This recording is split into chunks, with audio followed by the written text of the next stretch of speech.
أعوذ بالله من الشيطان الرجيم بسم الله الرحمن الرحيم لقد كان لكم في رسول الله أسوة حسنة لمن كان يرجو الله واليوم الآخر وذكر الله كثيرا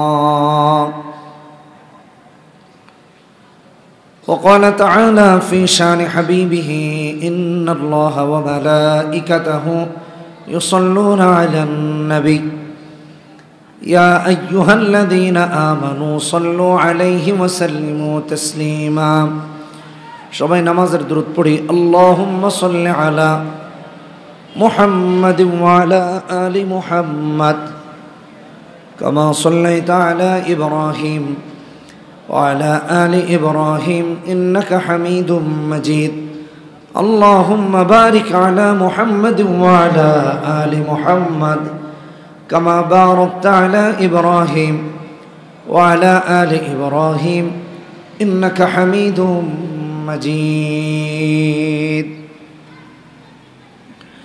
صدق الله العظيم শানপাড়া খাদেমুল ইসলাম যুব সংহতির উদ্যোগে আয়োজিত আজকের এই ৩৫তম বার্ষিক ওয়াজ ও দোয়ার মাহফিলের সম্মানিত সভাপতি হাজী মোহাম্মদ সালাউদ্দিন সালু, প্রধান অতিথি হাজী মোহাম্মদ সেলিম হক রুমি, প্রধান মেহমান আলহাজ আব্দুর রহমান মেম্বার, উপস্থিত অন্যান্য ওলামায়ে কেরাম, দীর্ঘ সময় আলোচনা করেছেন হযরত হাফেজ কারি মোহাম্মদ সোহাইব আহমদ আশরাফি, মুফতি আশিকুর রহমান হুজাইফি, মাওলানা মোহাম্মদ মুফতি জামিল মাসরুর, হযরত মাওলানা মুফতি মোহাম্মদুল্লাহ হুসাইন, হযরত মাওলানা তাজুল ইসলাম সহ অন্যান্য ওলামায়ে কেরাম, উপস্থিত অন্যান্য আমন্ত্রিত অতিথিবৃন্দ, পিতৃতুল্য বাবারা, যুবক বন্ধুরা, পর্দার আড়ালে অবস্থানরত মায়েরা, বোনেরা, শুভেচ্ছা জানিয়ে শুকর আদায় করছি আল্লাহ সুবহানাহু ওয়া তাআলার দরবারে, যিনি ভালোবেসে আমাদেরকে এখানে আসার এবং বসার তৌফিক দিয়েছেন। এজন্য বলি আলহামদুলিল্লাহ। ইকোটা একটু কমিয়ে দিলে কথাগুলো বুঝতে সহজ হবে। সাউন্ডে জ্যাস, ইকোটা একটু কমিয়ে দেন। হ্যাঁ, কোরআনুল কারীমের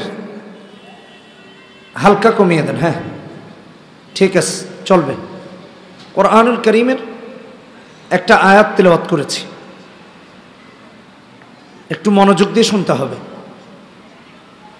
মাহফিলের ভলান্টিয়ার যারা আছে, তারা আশেপাশে যারা হাঁটাচলা করতেছে, শেষ সময় সবাইকে একটু পিঠে হাত বুলিয়ে বুলিয়ে বসায় দিলে সুন্দর হয় মাহফিলের পরিবেশটা। এদিকে অনেক জায়গা আছে পিছনের দিকে, সবাইকে একটু বসিয়ে দেন। আপনাদের কাছে আমি বিনীত অনুরোধ করব, যারা দাঁড়িয়ে আছি দয়া করে একটু বসে যাই। বেশি সময় আপনাদেরকেও কষ্ট দিব না, রাত অনেক হয়ে গেছে। হ্যাঁ, সবাই একটু বসে যাই। মাশাআল্লাহ, দেখছেন বসে যাচ্ছে। দুজন ভলেন্টিয়ার পাঠাইলে এটা অনেক আগে হয়ে যেত। সবাইকে বসিয়ে দেন। কোরআনুল কারীমের একটা আয়াত তিলাওয়াত করেছি। এই আয়াতটি হলো সূরাতুল আহজাবের ২১ নম্বর আয়াত। কোন সূরা? সূরাতুল আহজাব ২১ নম্বর আয়াত। আল্লাহ তাআলা এই আয়াতে বলছেন, মুহাম্মদ সাল্লাল্লাহু আলাইহি ওয়াসাল্লামের মাঝে আমাদের জন্য উত্তম আদর্শ রেখেছেন। আদর্শ মানে বুঝবেন, আপনি কাকে মেনে, কাকে জেনে, কাকে দেখে চলবেন। কার মতো ঘুমাবেন, কার মতো খাবেন, কার মতো চলবেন, হ্যাঁ, তার পুরোটা আপাদমস্তকে প্রতিষ্ঠা করার জন্য আল্লাহ তাআলা মুহাম্মদ সাল্লাল্লাহু আলাইহি ওয়াসাল্লামকে আমাদের জন্য মডেল বানিয়েছেন। মডেল। এখন দেখবেন অনেক জায়গায় মডেলিং হয় না, জামা কাপড় দিয়ে মডেলিং করে। আল্লাহ তাআলা ইসলামের মডেল বানিয়েছেন নবীজিকে, ইসলামের মডেল। আর নবীজির চরিত্রটাই হলো কোরআনে কারীম। কোরআনে কারীম। যুবক ভাইরা একটু মনোযোগ দিয়ে শোনো, আমার বাবারা যারা আছেন তারাও শুনবেন। একটু দেখেন তো মিলে কিনা। আমরা আদর্শ বানিয়েছি নায়ককে, গায়ককে, নায়িকাকে, শিল্পীকে, ফুটবলারকে, ক্রিকেটারকে, কি মিথ্যা কথা বললাম? এখানে জিজ্ঞেস করলে অভাব নাই, নেইমার আর মেসির কত মুরিদান আছে, বোঝার জন্য বলতেছি। মুরিদান এটা আমার ভাষায় বললাম আর কি, ভক্ত।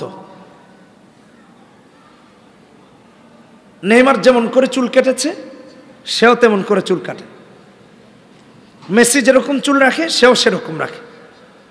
মেসি 10 নম্বর জার্সি পরেছে, সেও 10 নম্বর জার্সি পরেছে, তার কোনো নাম নাই, নাম লাগাই দিছে নাম্বার 10 আর মেসি, বাস পরে ঘুরতেছে।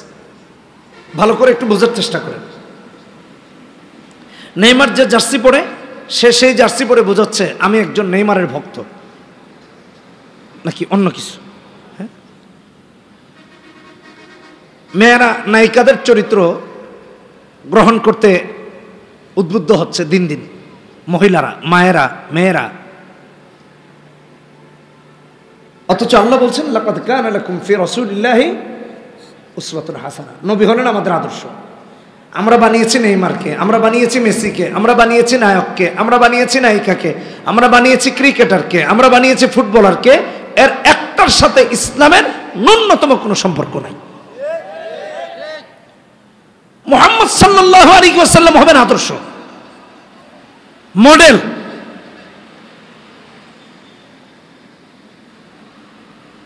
ওরা আর্জেন্টিনার মহব্বতে আর্জেন্টিনার পতাকা বাড়ির ছাদে উঠায়, ব্রাজিলের পতাকা লাগায়। কি কথা বলেন না কেন? ঠিক কিনা বেঠি? আরে উঠাইছেন নাইলে একটু কন ঠিক কিনা বেঠি? হ্যাঁ, উঠায় না? কি বোঝায় যে আমি আর্জেন্টিনার ভক্ত? উপর থেকে, ছাদ থেকে, অন্য বাড়ির ছাদ থেকে দেখলে দেখে আরে ওই বাড়িটা হলো আর্জেন্টিনার মুরিদান, আর্জেন্টিনার সন্তানরা ওখানে থাকে। ইদানিং তো কেউ আবার পুরো বাড়ির রঙই দিয়ে দেয় আর্জেন্টিনার, এত আসে কইছে। দাড়ি রাখে নায়কদের মতো করে। এখন তো অনেকে দাড়ি রাখে ফ্যাশনের জন্য, সুন্নতের জন্য না। এই জন্য দাড়ির সুন্নত মেনটেন হয় না, দাড়ি রাখে অল্প অল্প করে। আবার দেখবেন এদিকে কেটে কুটে ফ্যাশন করে কত কিছু করে রাখে, বুঝছেন, মানে কোনা কানা বাহির করে। আবার দেখবেন এদিকে সিঁড়িও করে। কথা কয় না ঠিক? আচ্ছা, এই সিঁড়িটা বানাইছে কেন? শয়তান মাথায় ওঠার জন্য। শয়তানের ওঠার তো একটা সিঁড়ি লাগবে, এটার ওইদিকে রাখছে। সুন্নতের জন্য দাড়ি রাখে নাই, দাড়ি রেখেছে অমুক নায়ক রেখেছে তাই। এজন্য দেখবেন এখন দাড়ি মেডিসিন দিয়া দাড়ি উঠায়, মেডিসিন ব্যবহার করে। কারে অমুক নায়ক দাড়ি রাখছে, এখন আমার দাড়ি উঠে না, কি করব? মেডিসিন দেয়, মেডিসিন দিয়ে দাড়ি রাখে। এটা সুন্নতি দাড়ি না, সুন্নতের উদ্দেশ্যে রাখে নাই, নবী রেখেছেন তাই রাখে নাই। বলিউড হলিউড, বলিউড হলিউড, ওই নায়ক রেখেছে সেও রাখে। আমি আমেরিকাতে, কানাডাতে, লন্ডনে, স্কটল্যান্ডে দেখেছি এরকম বহু অমুসলিম দাড়ি রেখেছে। এটা ফ্যাশনের দাড়ি। ভালো করে একটু কান খাড়া করে শুনেন। বাড়ির ছাদে পতাকা লাগিয়ে বোঝায় আমি আর্জেন্টিনার সমর্থক, ব্রাজিলের লাগিয়ে বোঝায় আমি ব্রাজিলের সমর্থক, জার্সি পরে বোঝায় আমি নেইমারের সমর্থক, মেসির সমর্থক। আচ্ছা, সব নাইলে বুঝাইলেন, দাড়িটা রেখে বুঝাইতে পারেন না আমি মুহাম্মদ সাল্লাল্লাহু আলাইহি ওয়াসাল্লামের সমর্থক? টুপিটা পরে বুঝাইতে পারেন না আমি নবীর সমর্থক?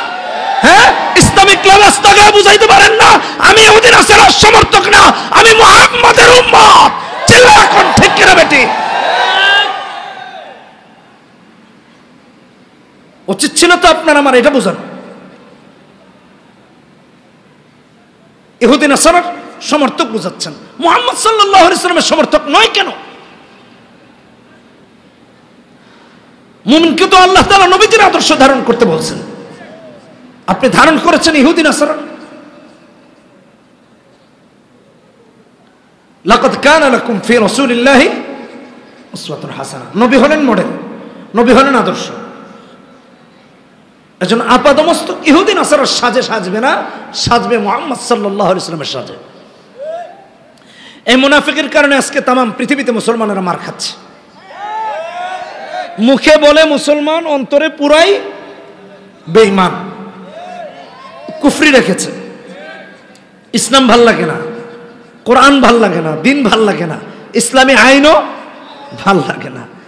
এখন তো ডিরেক্ট 90% মুসলমানের দেশে ডিরেক্ট কয় ইসলাম ভাল লাগে না, ইসলামের সাথে নাকি রাজনীতির কোনো সম্পর্ক নাই। আহারে, এগুলা বাদ দেন, এগুলা বাদ দেন। ইসলামের সাথে যারা দুশ্মনী করবে এরা কোনোদিনও টিকবে না, কোনোদিনও টিকবে না, কোনোদিনও টিকবে না। এদেশের মুসলমানেরাও তাদেরকে পছন্দ করবে না, ভালো করে মাথায় রাখেন। 90% মুসলমানের ভোট পাওয়ার জন্য বহু সময় আপনারা দেখছেন দাড়ি রাখছে, টুপি পরছে, নামাজ বাড়ায় দিছে, অথচ এর আগে কোনোদিন মসজিদে উষ্টা খেয়াও পড়ে না। ইলেকশন আসলে মুসলমানের ভোট পাওয়ার জন্য ওখানে যায়, অমুসলিমদের ভোট পাওয়ার জন্য মন্দিরে যায়। চিল্লা এখন ঠিক কিনা বেটি? এটা ভোটের নামাজ, এটা ভোটের দাড়ি রাখা, এটা ভোটের টুপি, এটা আল্লাহর রসুলের সুন্নতের টুপি নয়, এটা আল্লাহর রসুলের সুন্নতের দাড়ি নয়। এজন্য ইসলামকে মহব্বত করেন। আল্লাহ যার চরিত্র ধারণ করতে বলেছেন, মুহাম্মদ সাল্লাল্লাহু আলাইহি ওয়াসাল্লামকে আদর্শ মানেন, ইহকালেও মুক্তি, পরকালেও মুক্তি, আল্লাহর জান্নাত পেয়ে যাবেন। আমাদের যুবকদেরকে যদি জিজ্ঞেস করেন এবারে সেরা মুভির কোনটা, সে পারবে। নায়িকাকে পারবে, চিনবে, নায়ককে চিনবে, গায়িকাকে চিনবে, গায়ককে চিনবে, ক্রিকেটারকে চিনবে, ফুটবলারকে চিনবে, বর্ষসেরা কে বা ওয়ার্ল্ড কাপে কে সেরা পারফরমেন্স করেছে সে চিনবে। কিন্তু জিজ্ঞেস করেন কোরআনে কারীমের একটা সূরা, দেখবেন সহি করে পড়তে পারে না। এই জন্যই মাহফিল, এই জন্যই ওয়াজ, আমরা যেন ওখান থেকে বের করে আসতে পারি। যে পথে চলছি, যে পথে হাঁটছি, ওটা জাহান্নামের পথ, আর যে পথে আসার জন্য এই ওয়াজ হচ্ছে সেটা জান্নাতের পথ, সেটা মুক্তির পথ, সেটা আল্লাহর কাছে সম্মানিত হওয়ার পথ। এজন্য আদর্শ হবে নবীজির। আদর্শ হবে কার? চিল্লায়া বলি কার? আরো জোরে, আরো জোরে, জোরসে বলেন, মুহাম্মদ সাল্লাল্লাহু আলাইহি ওয়াসাল্লামের। মুহাম্মদ সাল্লাল্লাহু আলাইহি ওয়াসাল্লাম কে চিনেন? আল্লাহ রাব্বুল আলামিনের সর্বশেষ প্রেরিত পয়গম্বর। তারপরে আর কোন নবী আসে নাই, আসবেও না। মশা আছে না? মশাগুলো তো খুব ভালো, হ্যাঁ, আল্লাহ মাফ করুক, উঠায় না নিলেই চলে, উঠায় লয়ে গেলে তো আরেক মুশকিল। না, কয়েল লাগবে না, কয়েল অসুবিধা। তাহলে আল্লাহ রাব্বুল আলামিন রাসূলুল্লাহ সাল্লাল্লাহু আলাইহি ওয়াসাল্লামের চরিত্রকে আমাদের জন্য আদর্শ বানাইছেন, এটা মাথায় রেখেন। তিনি কে? মুহাম্মদ সাল্লাল্লাহু আলাইহি ওয়াসাল্লাম পৃথিবীতে আগমন করেছেন 570 খ্রিস্টাব্দে, মতান্তরে 571 খ্রিস্টাব্দে 20 এপ্রিল, 8, 9 অথবা 12ই রবিউল আউয়াল। 12-র চেয়ে 8, 9 বেশি প্রসিদ্ধ, বেশি গ্রহণযোগ্য সারা পৃথিবীর স্কলারদের কাছে।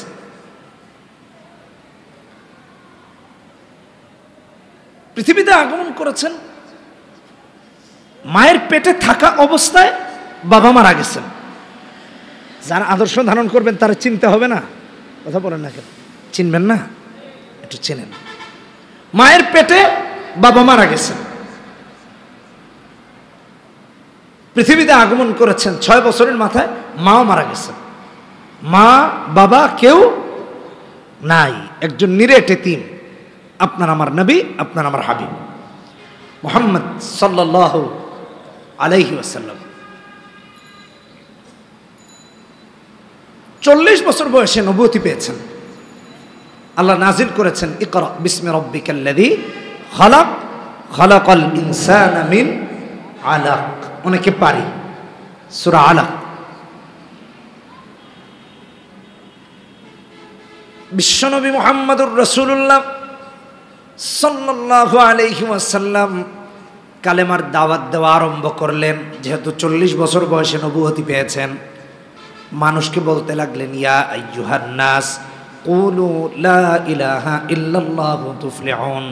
কালেমা পড়ো, কামিয়াব হয়ে যাবা, সফল কাম হয়ে যাবা। ইহুদি নাসারারা দ্বিমত প্রকাশ করলো, বলল মুহাম্মদ, লাতের কি হবে, মানাতের কি হবে, উজ্জার কি হবে, হবলের কি হবে, আমাদের এত প্রতিমাদের কি হবে? তুমি তো এক আল্লাহর কথা বলছো, তুমি প্রতিমাদেরকে মিথ্যাচার করছো, এক আল্লাহর কথা বলছো, এটা হতে পারে না। এই দাওয়াত বন্ধ করো। লা ইলাহা ইল্লাল্লাহর দাওয়াত যদি বন্ধ না করো, তোমার হাত ভেঙে দেওয়া হবে, পা ভেঙে দেওয়া হবে, মক্কা থেকে বের করে দেওয়া হবে, হত্যা করা হবে। নবীজিকে একের পর এক থ্রেট দেওয়া আরম্ভ করলো, হুমকি ধামকি দিতে আরম্ভ করলো।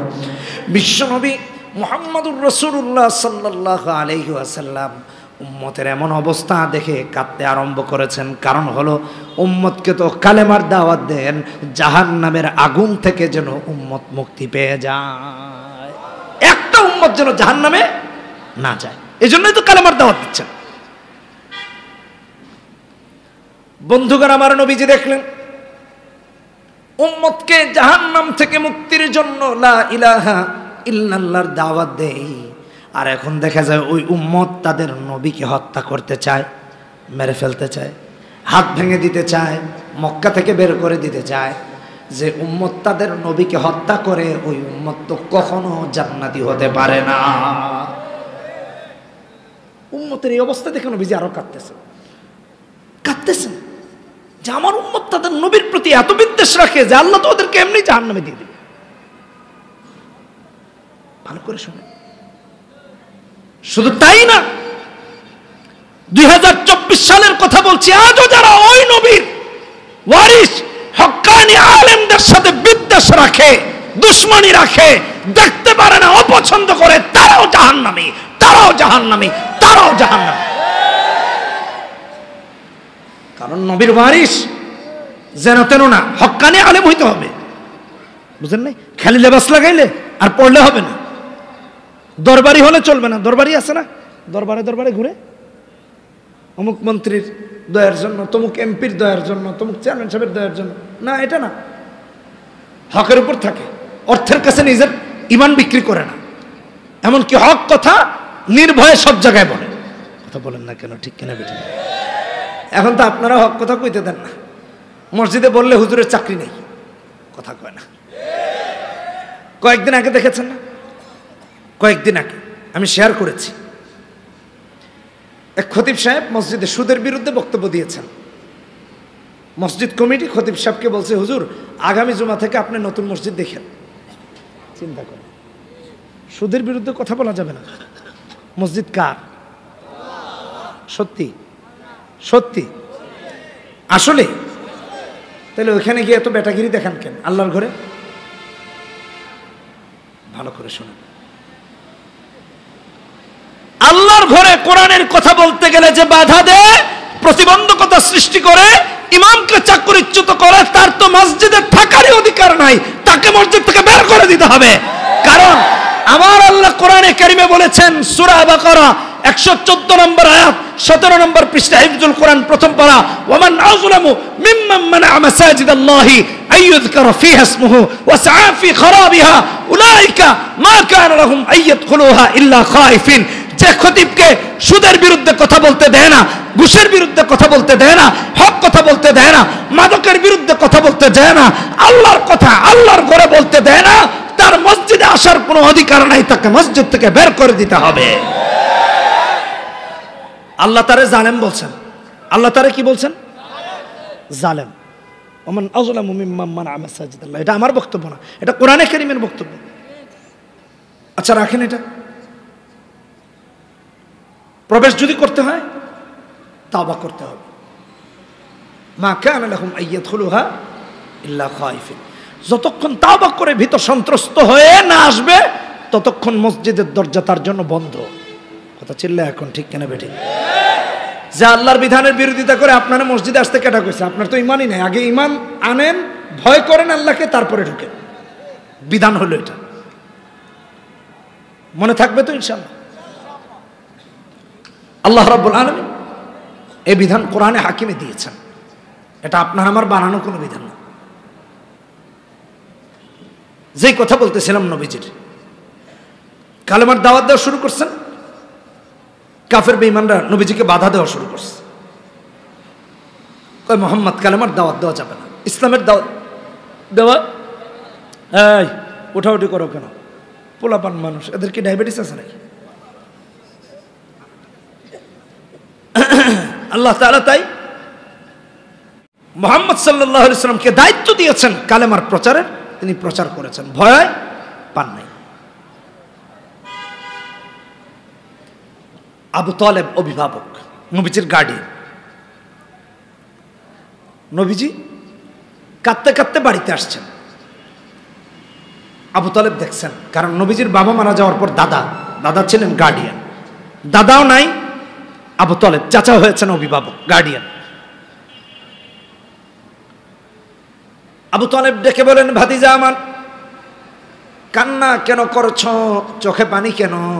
নবীজি বলেন, চাচা কালেমার দাওয়াত দেই, ওরা কেউ আমারে বলে মেরে ফেলবে, কেউ আমার হাত ভেঙে দিবে বলে, কেউ বলে মক্কা থেকে বের করে দিবে, কেউ বলে পা ভেঙে দিবে। ভয়ে কাঁদি না, বরং এই ভয়ে কাঁদি, না জানি আমার উম্মত তাদের নবীকে হত্যা করে জাহান্নামে চলে যায় কিনা। এজন্য উম্মতের ভয়ে কাঁদি, যাতে করে একটা উম্মত জাহান্নামে চলে না যায়।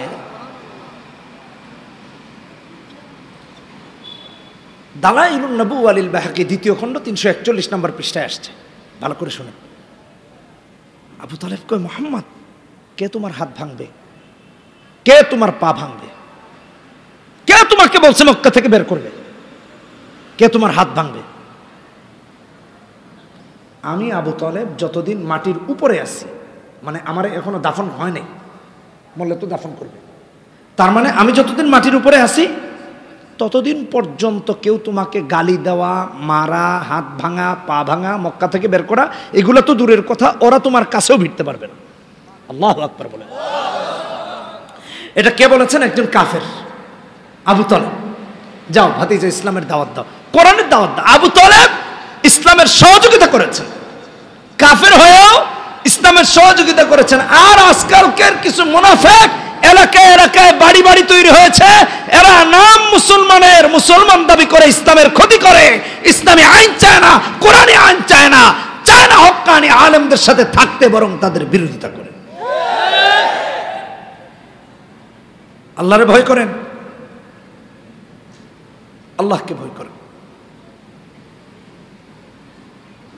আবু তালেব ডেকে বলে, মুহাম্মদ, ওয়াল্লাহি লান ইয়াসিলু ইলাইকা বিজামইহিম হাত্তা ওয়াসাদা ফিত তুরাবি দাফিনা ওয়া দাউতানি ওয়া আলিমতু আন্নাকা নাসিহি ফালাকাদ সাদাকতা ওয়া কুনতা ফিনা আমিনা ওয়া আরাদতা দীনান ক্বাদ আরাফতু বিআন্নাহু মিন খায়রি আদিয়ানিল বারিয়াতি দীনা লাউলাল মালামাতু আও হিদারু মুসাব্বাতিন লাওয়াজাদতানি সামহান যাকা মুবিনা।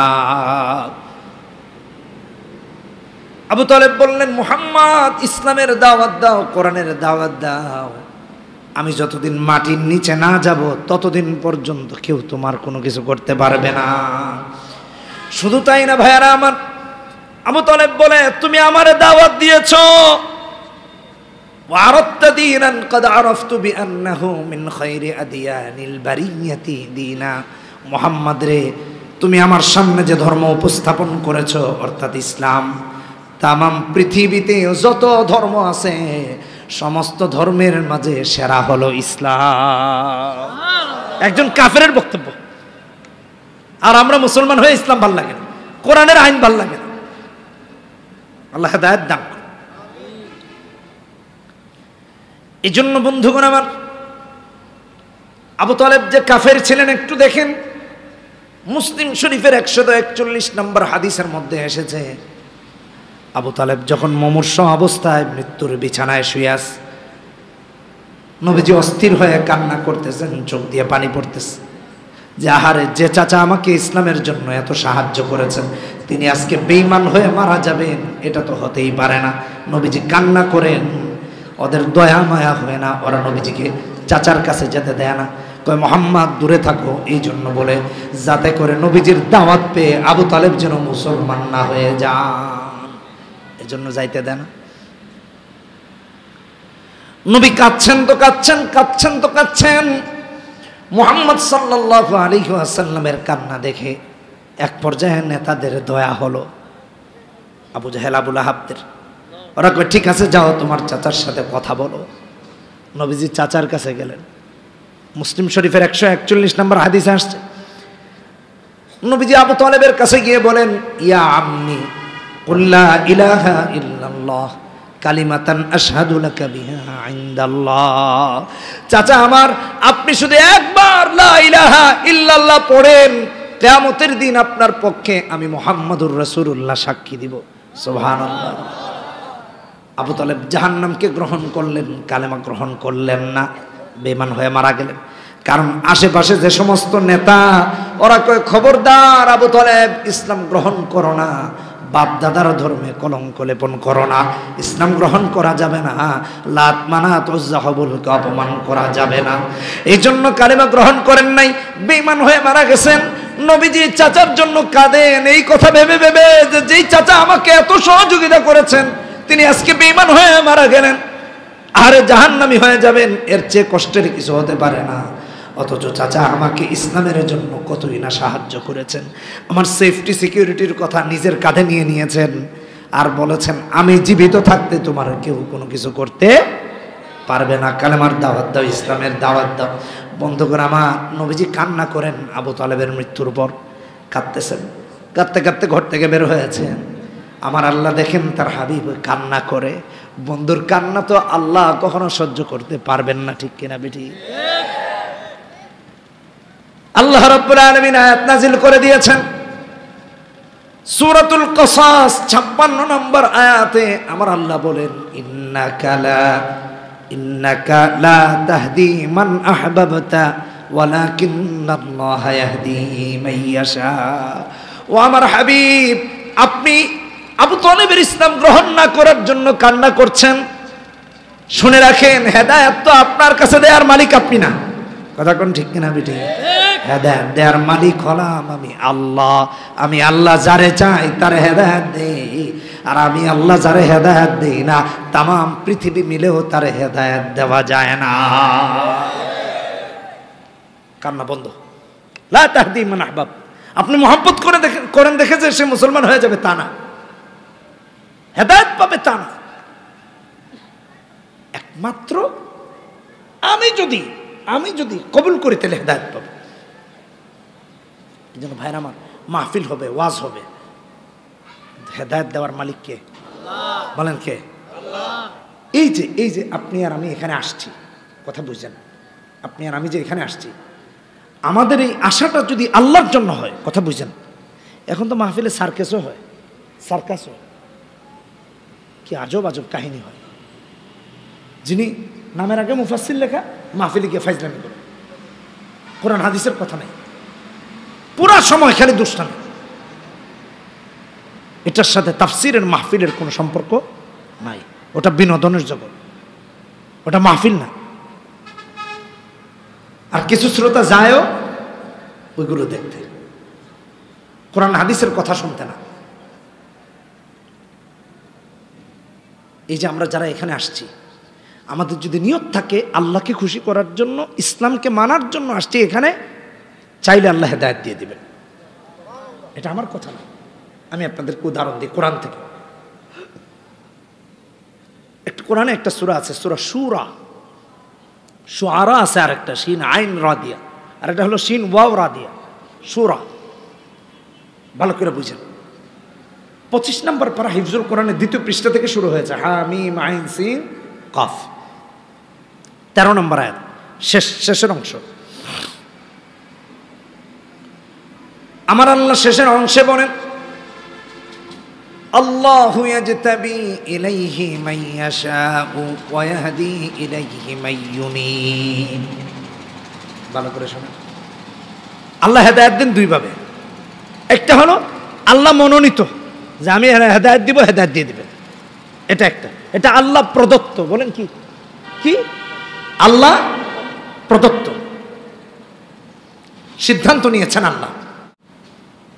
আরেকটা হলো আমার আল্লাহ যখন দেখেন আমার বান্দা আমাকে খুশি করার জন্য নামাজে যায়, সালাতে যায়, হজে যায়, যাকাত দেয়, মাহফিলেও পর্যন্ত যায়, আমার আল্লাহ যখন দেখেন তার বান্দা এগিয়ে আসে, আল্লাহ নিজে বান্দার এগিয়ে আশাকে দেখে হেদায়েত দিয়ে দেন। আল্লাহু ইয়াজতাবি ইলাইহি মান ইয়াশা ওয়া ইয়াহদি ইলাইহি মান ইউনিব। একটা হলো আল্লাহ কুদরতিভাবে হেদায়েত দিয়ে দেন, আরেকটা হলো বান্দা আমার কাছে আসছে আমাকে জানার জন্য, আমার কথা শোনার জন্য, আমাকে খুশি করার জন্য, আমি খুশি হয়ে তার হেদায়েত দিয়ে দিলাম। আল্লাহু আকবার। এলাকার ধনী মানুষ মনে করেন যে বাড়ি থেকে আপনার মনে করছে যে না রহিমউদ্দিনের বাড়িতে একটা কম্বল দেওয়া দরকার, শীতের দিন পাঠায় দিস, বুঝেন না কথাটা, পায়া খুশি হয়ে গেছে, বাহ হাজি সাহেব আমার জন্য একটা কম্বল পাঠায় দিছে, কত মহব্বত করে। আরেকটা হলো বাড়ির গেটে আইসা হামকি দামকি খায়া প্রথমে দারওয়ান বিদায় করে দিছে, তারপরে মনে করেন যে বউ কয় না না না নাই, তারপরে হাজি সাহেব আরে ও তুই আইসো, আচ্ছা ঠিক আছে একটা কম্বল দিয়ে দাও তোর। দুটা জিনিস, একটা গিয়ে আনছে আর একটা হলো বাড়িতে বসে পাইছে।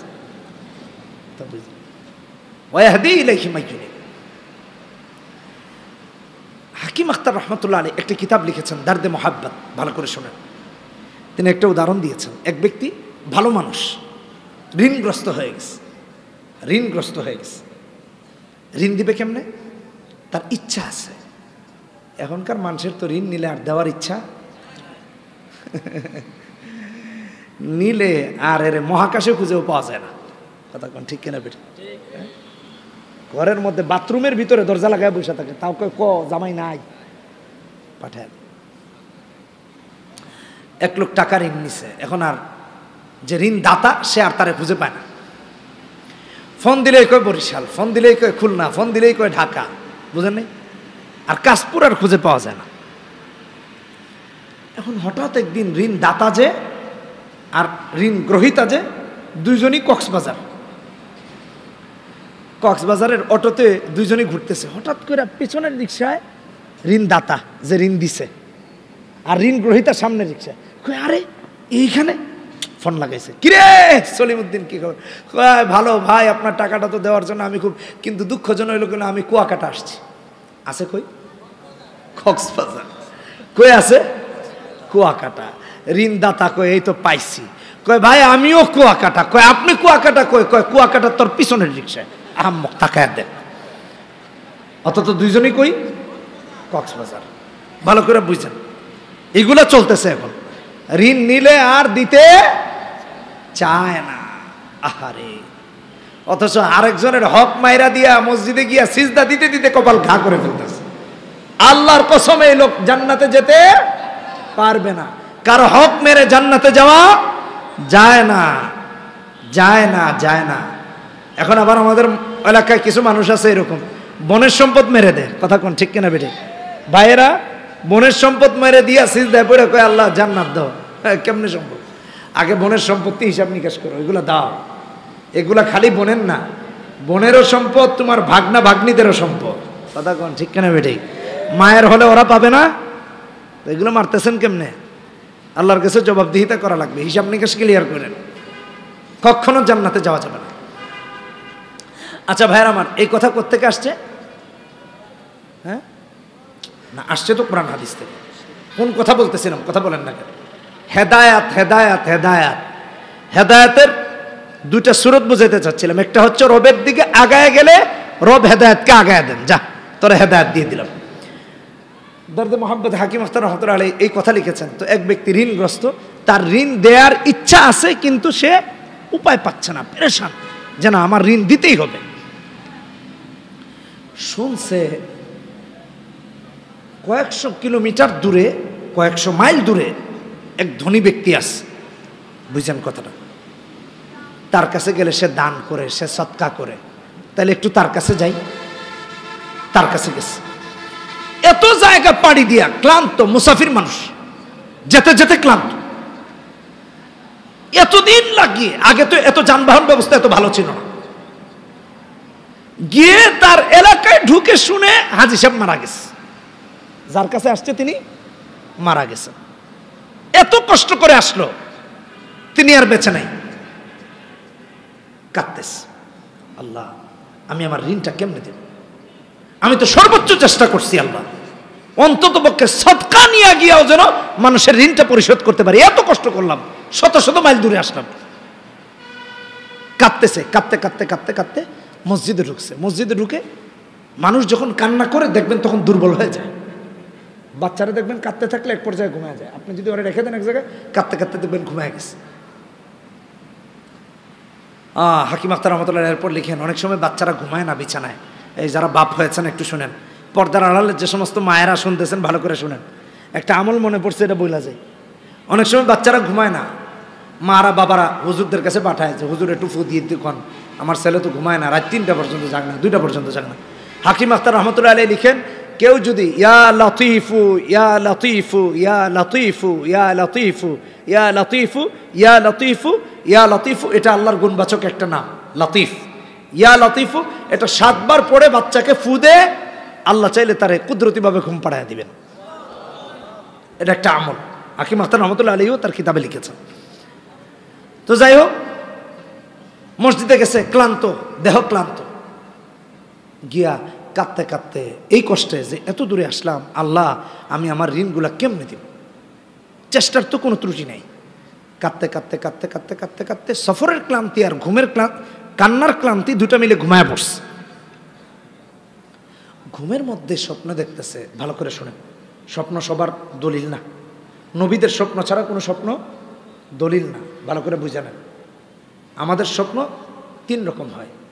আল্লাহর তরফ থেকে হতে পারে, কথা বুঝেন, শয়তানের তরফ থেকে হতে পারে, আর আরেকটা আমরা সারাদিন যা করি কাল্পনিক বা আমাদের কাজকাম এগুলার ভিত্তিতে হতে পারে। আমাদের স্বপ্ন দলিল না, এটাও দলিল না।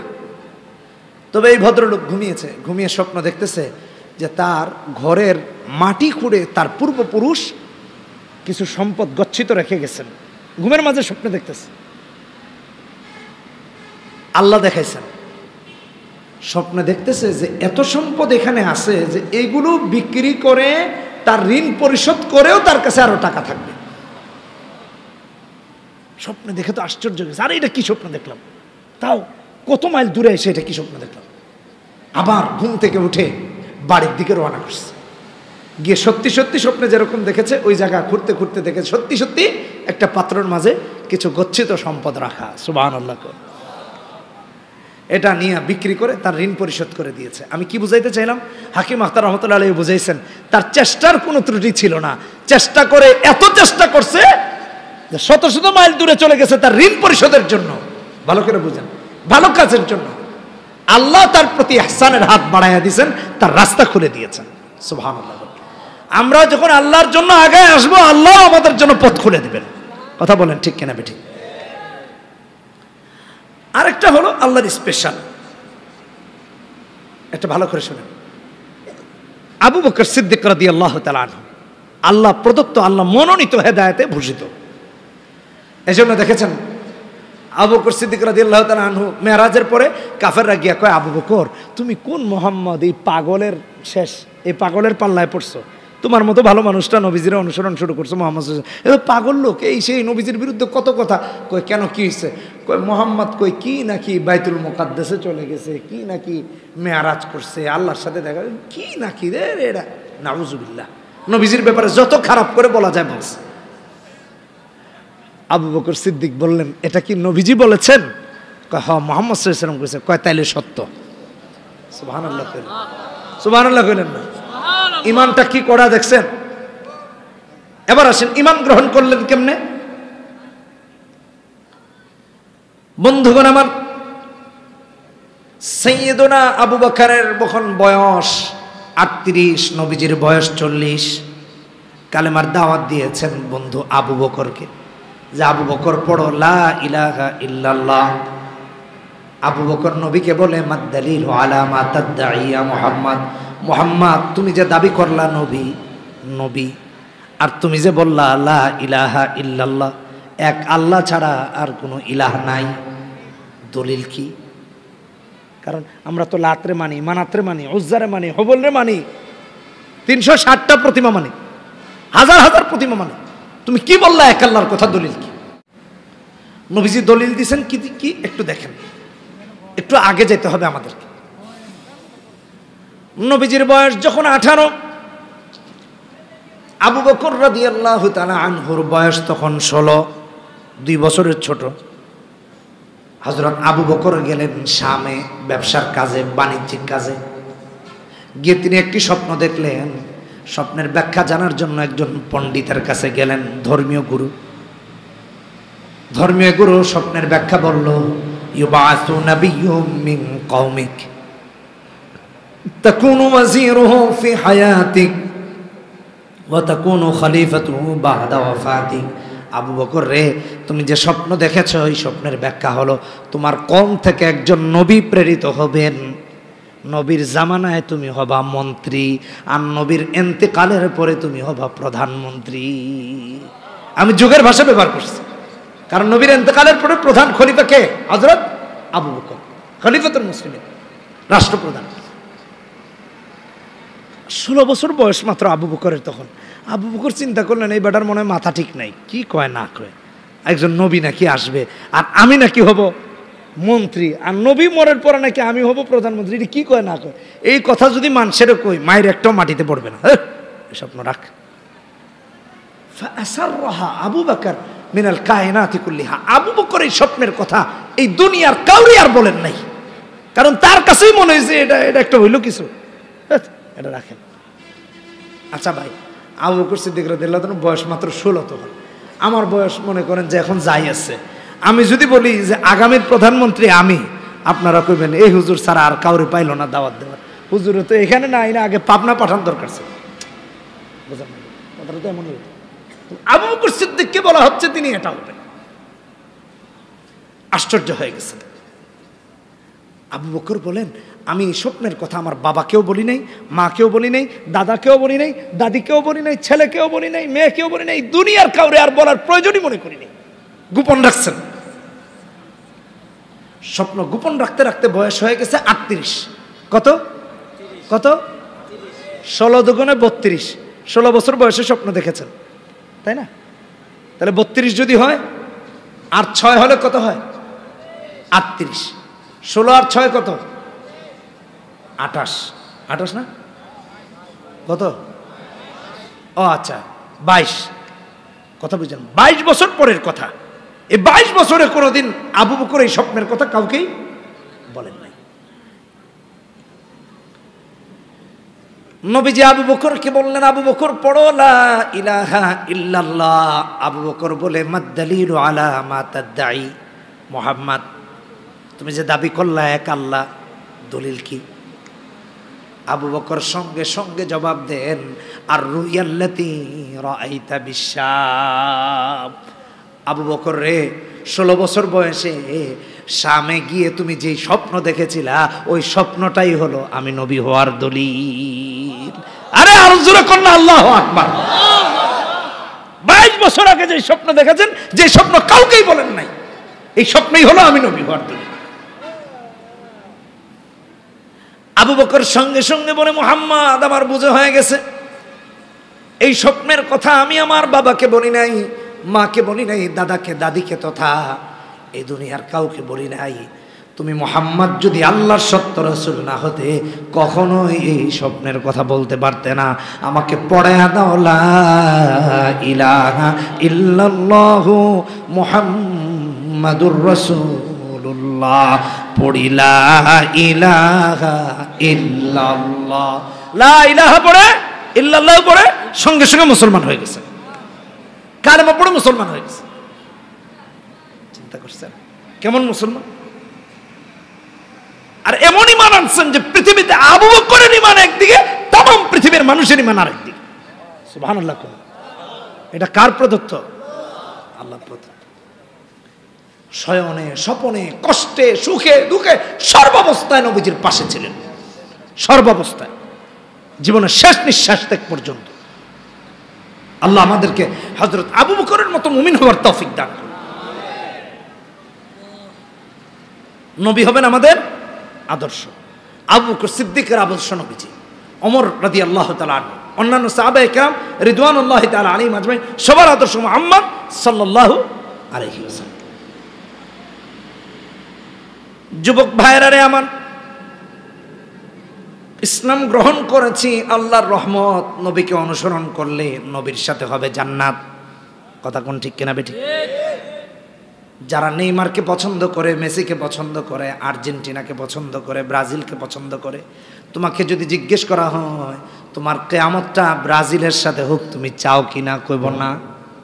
কোন ঠিক কিনা বে ঠিক? যদি কয় নবীর সাথে চাও কিনা, বলবে হ্যাঁ। আমার ভাইরা, আল্লাহকে যদি কেউ ভালোবাসে সে অবশ্যই অবশ্যই নবীকে অনুসরণ করে। আল্লাহর ভালোবাসা নবীর অনুসরণে নিহিত, এটা আল্লাহ রেখেছেন। এই আমরা আল্লাহকে ভালোবাসি না? কথা বলতে হবে। আল্লাহকে ভালোবাসি, নবীকে অনুসরণ করতে হবে। যুবক বন্ধুরা রে আমার, কোরআনে কারীম খুলে দেখো। আমার বাবারা কোরআন খুলে দেখেন, কোরআনে কারীমের মধ্যে আমার আল্লাহ রাব্বুল আলামিন বলছেন, কুল ইন কুনতুম তুহিব্বুনাল্লাহ ফাত্তাবিউনি ইউহিব্বুকুমুল্লাহ ওয়া ইয়াগফির লাকুম যুনুবাকুম ওয়াল্লাহু গফুরুর রহিম। হে নবী, আপনি বলে দেন আল্লাহর ভালোবাসা পেতে হলে আমি রাসূলকে যেন অনুসরণ করে। নবীর অনুসরণের বাইরে আল্লাহর ভালোবাসা পাওয়া যায় না, আল্লাহকে ভালোবাসাও যায় না। কলিজার টুকরা বাবারা, বন্ধুরা, কিয়ামতে যদি জান্নাতি হতে হয় নবীজির অনুসরণের বিকল্প নাই। তাই তো আমার আল্লাহ অন্য আয়াতে বলেন, 69 নম্বর আয়াত সূরা নিসা, মাইয়ুতি'র রাসূলা ওয়া মাইয়ুতি'ল্লাহা ওয়ার রাসূল ফাউলাইকা মা'আল্লাযীনা আন'আমা আল্লাহু আলাইহিম মিনান নাবিয়্যিন ওয়াস-সিদ্দীকিন ওয়াশ-শুহাদা'i ওয়াস-সালিহিন ওয়া হাসুনা উলাইকা রাফীকা। আল্লাহ রাব্বুল আলামিন বলেন, আল্লাহকে আর তার হাবিবকে যারা অনুসরণ করবে কিয়ামতের দিন নবিয়্যিন, সিদ্দিকিন, শুহাদা, সালেহিনের সাথে তার হাসর হবে। বন্ধুরা রে আমার, যুবকেরা আমার, কলিজার টুকরা মা বোনেরা আমার বাবারা ভালো করে মনোযোগ দিয়ে শুনেন। আল্লাহ রাব্বুল আলামিন কোরআনে কারিমে সূরা নিসাতে 80 নম্বর আয়াতে বলেন, মাইয়ুতি'র রাসূলা ফাকাদ আতা আল্লাহ, যে আমার হাবিবের অনুসরণ করলো সে যেন স্বয়ং আল্লাহকেই অনুসরণ করেছে। সুবহানাল্লাহ। এইজন্য নবীর অনুসরণ করলে অনুসরণ হয় কার? হুজুরে বলেন কার? আমার আল্লাহ বলেছেন নবী হলেন আদর্শ আমাদের জন্য। আমরা যদি নবীকে আদর্শ বানাই অটোমেটিকলি আল্লাহকে অনুসরণ করা হয়ে যাবে। ঠিক কিনা বেটি? আর যে আল্লাহ তার রাসূলের অনুসারী হয়ে যায় কিয়ামতে নবিয়্যিন, সিদ্দিকিন, শুহাদা, সালেহিনের সাথে হাসর হবে। ঠিক কিনা বেটি? আমার কলিজার টুকরা ভাইয়েরা, আমার বাবাকে কেউ গালি দিলে আমার কষ্ট লাগে, মাকে গালি দিলে কেউ কষ্ট লাগে, আমাকে গালি দিলে কষ্ট লাগে, নেতাকে গালি দিলে কষ্ট লাগে। অথচ আমাদের অবস্থা এমন, মুহাম্মদ সাল্লাল্লাহু আলাইহি ওয়াসাল্লামকে নিয়ে বাজে কথা বললে আপনার আমার কষ্ট হয় না। এটা মুমিনের কখনো আলামত হতে পারে না। মুমিন তো এমন আলামতের অধিকারী হবে, তামাম পৃথিবীর সবার চেয়ে বেশি আল্লাহর রাসূলের মহব্বত তার অন্তরে থাকবে। এটা হাদিস, আমার কথা না। বুখারী শরীফের হাদিসের মধ্যে এসেছে, নবীজি বলেছেন, লা ইউমিনু আহাদুকুম হাত্তা আকুনা আহাব্বা ইলাইহি মিন ওয়ালিদিহি ওয়া ওয়ালাদিহি ওয়ান নাসি আজমাইন। ততক্ষণ পর্যন্ত পরিপূর্ণ মুমিন হওয়া যায় না যতক্ষণ না বাবার চেয়ে বেশি নবীকে ভালো না বাসা যায়, যতক্ষণ মায়ের চেয়ে বেশি নবীকে ভালো না বাসা যায়, যতক্ষণ তামাম পৃথিবীর সবার চেয়ে বেশি নবীকে ভালো না বাসা যায়, ততক্ষণ পর্যন্ত মুমিন হওয়া যায় না। সব থেকে বেশি ভালোবাসতে হবে নবীকে। জোরে বলেন ঠিক কিনা বেঠিক? আরো জোরে ঠিক কিনা বেঠিক? নবীকে ভালোবাসতে হবে। আজ তামাম পৃথিবীতে মুসলমানেরা মার খাচ্ছে একমাত্র মুনাফিকের কারণে। মুখে কয় মুসলমান, অন্তরে পুরাপুরি হয়ে গেছে বেঈমান। মুখে বলে মুসলমান, অন্তরে কি? বেঈমান। ফিলিস্তিনে আজকে মুসলমানেরা নির্যাতিত, নিপীড়িত একমাত্র পরিপূর্ণ মুমিন না হওয়ার কারণে, মুসলমান না হওয়ার কারণে। ইমানকে খাঁটি করেন। পৃথিবীতে মুসলমানেরা যত যুদ্ধে জয়ী হয়েছেন অস্ত্রের বলে হন নাই, ইমানের বলে হয়েছে। ইমানের বলে হয়েছে। জানতে পেরেছি ফিলিস্তিনের যুদ্ধবিরতি হয়েছে, ভালো করে শোনেন, এবং সারা পৃথিবী বলছে এটা ফিলিস্তিনিদের বিজয়, অনেক অনেক সমীকরণে। এদিকে আমি পরে যাচ্ছি, ফিলিস্তিন মার খেল, সারা পৃথিবীর মুসলিম রাষ্ট্রগুলো চুপ কেন? কি কারণে চুপ? ক্ষমতার জন্য, ক্ষমতার লোভে, ক্ষমতা টিকিয়ে রাখার জন্য। আমি গত মে মাসে আমেরিকা গিয়েছিলাম, জুনে ছিলাম আমেরিকাতে। ওখানে এক ছোট ভাই আছে, সে টেসলায় কাজ করে, ইলন মাস্কের কোম্পানি, যারা জানেন টেসলা ইলেকট্রিক গাড়ি। এবং ইলন মাস্ক অলরেডি সে টুইটারের মালিক, টুইটারের নাম দিয়েছে এক্স। ডোনাল্ড ট্রাম্পের এই ইলেকশনে বিশাল টাকা দিয়ে সহযোগিতা করেছে। তো টেসলায় কাজ করে। টেসলাতে তো সবাই মুসলমান না, বিভিন্ন দেশের কর্মী আছে। অমুসলিমরা তাকে বলে, এই ফিলিস্তিনের মুসলমানদেরকে মারতেছে, তোমরা কথা বলো না কেন, তোমরা প্রতিবাদ করো না কেন? আমরা তো আমেরিকার শহরে প্রতিবাদ করি। ওরা করেছে, আপনি দেখেন, ভিডিও আছে, ফুটেজ আছে। এমনকি জাতিসংঘের সামনে গিয়ে প্রতিবাদ করেছে, হোয়াইট হাউসের সামনে প্রতিবাদ করেছে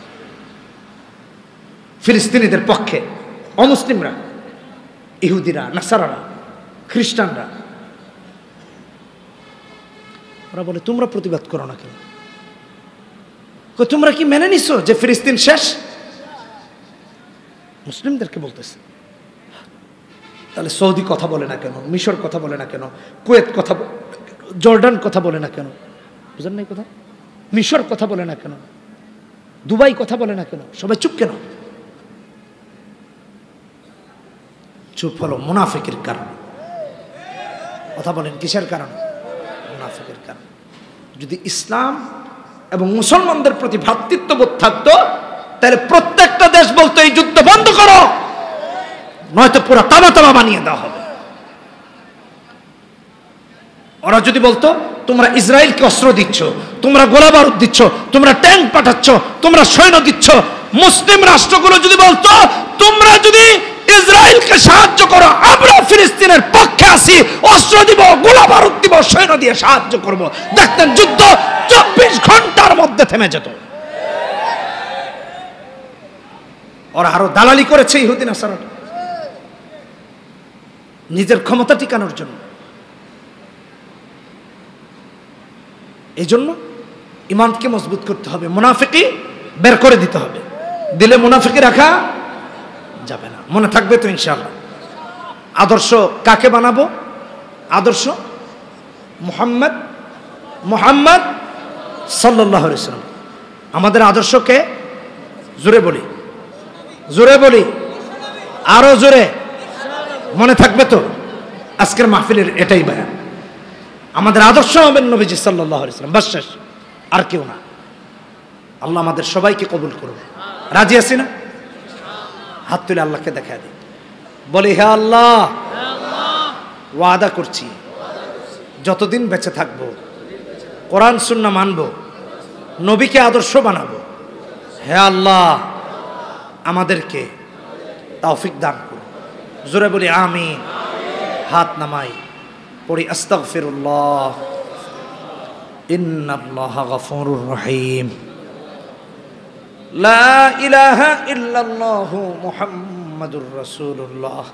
সুবহানাল্লাহি ওয়া বিহামদিহি, সুবহানাকাল্লাহুম্মা ওয়া বিহামদিকা, আশহাদু আল লা ইলাহা ইল্লা আনতা, আস্তাগফিরুকা ওয়া আতুবু ইলাইক। আল্লাহ সেনপাড়া খাদেমুল ইসলাম যুব সংহতির এই মাহফিলকে কবুল করে নিন। দুদিন ব্যাপী এই মাহফিলের প্রত্যেককে আপনি কবুল আর মঞ্জুর করে নেন। যাদের অর্থ, যাদের পরিশ্রম, যাদের সীমাহীন ত্যাগের কারণে আজকের এই দুদিনের মাহফিল সাফল্যমণ্ডিত হয়েছে, আল্লাহ তাআলা সবার জন্য এই মাহফিলকে নাজাতের জরিয়া বানায় দিন। দেশে বিদেশে, দেশে বিদেশে যে যেখান থেকে সাহায্য করেছে, আল্লাহ যেন তাদেরকে কবুল করেন। এই এলাকা থেকে যারা কবরস্থ হয়ে গেছেন, আল্লাহ যেন তাদেরকে মাফ করে জান্নাতবাসী বানায় দেন। অসুস্থ যারা, হাজি আব্দুর রহমান সাহেব অসুস্থ, হ্যাঁ দোয়া করবেন। আজকের প্রধান মেহমান উনি অসুস্থ আছেন। আরো যারা অসুস্থ, অনেকের আব্বা আম্মা মৃত আছেন, তাদের জন্য দোয়া করবেন। আল্লাহুম্মা আমিন। ربنا ظلمنا أنفسنا وإن لم تغفر لنا وترحمنا لنكونن من الخاسرين ربنا لا تزغ قلوبنا بعد إذ هديتنا وهب لنا من لدنك رحمة إنك أنت الوهاب رب ارحمهما كما ربياني صغيرا رب العالمين শানপাড়া খাদিমুল ইসলাম যুব সংহতিকে তুমি কবুল আর মঞ্জুর করে নাও। এই যুবকদেরকে ইসলামের জন্য কবুল করে নাও।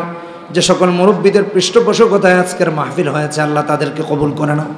এলাকার মুরব্বীদেরকে কবুল করে নাও, মা বোনদেরকে কবুল করে নাও। আয় আল্লাহ, এলাকা থেকে যত মা বোনরা কবরবাসী হয়ে গেছেন মাফ করে জান্নাতবাসী বানায়া দাও। রব্বুল আলামিন যারা অসুস্থ শিফায়ে কামেলা আজলা দায়মা নসিব করে দাও।